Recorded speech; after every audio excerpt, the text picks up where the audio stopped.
Well, I want to, you're not going to be comfortable with this because you keep going back to the team, but I want to talk about leadership.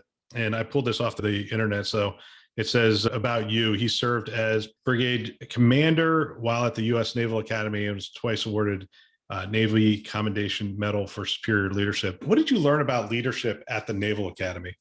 All of my military experience taught me the idea of servant leadership. And the best way that you can recognize your value as a leader is when you recognize that the people you're leading are so much more talented than you are.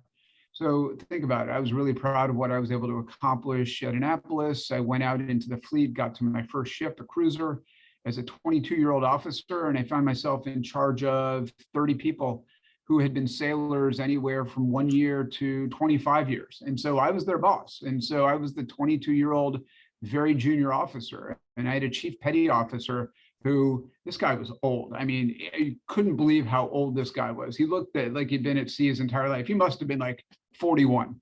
So in my perspective, this guy was as old as the hill. Now that seems relatively young. But what I recognized was I don't have much to teach this guy about sonar and torpedo maintenance.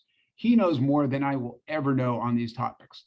My job is to say, hey, Chief, look, I'm the anti-submarine warfare officer here on the ship, but I'm your boss. But what do you need? What's the focus? What does our crew need? What can I do for you? And so recognizing early on that the leader doesn't need to be the one with the answers. It's the one who makes the resources available, that has the vision, that can communicate the larger strategy, and then protect the team so they can do their job. That was a great learning experience at 22.